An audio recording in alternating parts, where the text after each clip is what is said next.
সালামু আলাইকুম সম্মানিত দর্শক, এই সেই জাবালে রহমত যার উপরে দাঁড়িয়ে আল্লাহ রসুল সাল্লাল্লাহু আলাইহি ওয়াসাল্লাম দিয়েছিলেন বিদায় ভাষণ।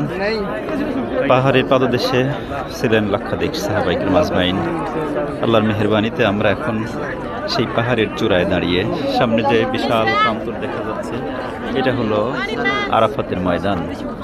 আর যে গাছগাছরা দেখা যাচ্ছে এখানে হাজিদের ছায়ার জন্যে নিম গাছ সহ অন্যান্য গাছগাছরা লাগানো হয়েছে। পরিকল্পিতভাবে পানি সিঞ্চনের ব্যবস্থা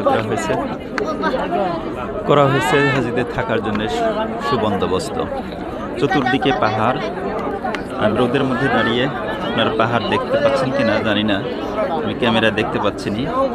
চতুর্দিকে শুধু পাহাড় আর পাহাড়, পাহাড় আর পাহাড়। এই পাহাড় ঘেরা ময়দানে হাজিদের জন্য এখানে অবস্থান করা পর্যায়ে আইন দায়িত্ব, এখানে অবস্থান করতে হয় এই আরাফাতের ময়দানে, তা না হলে তার হজ হয় না। তো এই সেই জাবালে রহমত। ঘুরে ফিরে আমি চতুর্দিকটা দেখানোর চেষ্টা করলাম।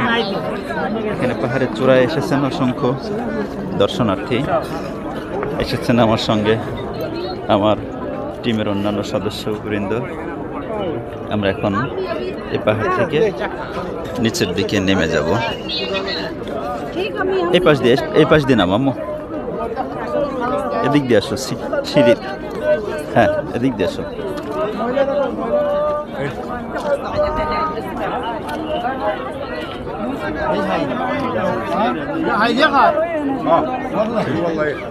যাও এখন এই সিঁড়ি দিয়ে নামো।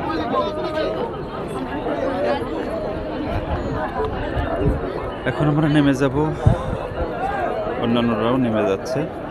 নিচে অনেক দূরে বাস রাখা আছে, আমরা বাসের দিকে এগিয়ে যাব।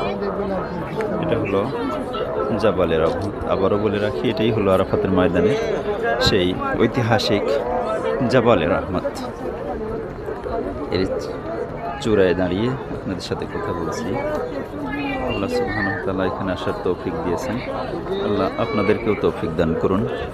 এই বিশাল আরাফাতের ময়দান, এখানে নাকি কিয়ামত সংঘটিত, কিয়ামতের হাসরের ময়দান অনুষ্ঠিত হবে।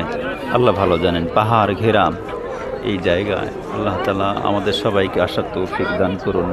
আল্লাহুম্মা আমিন।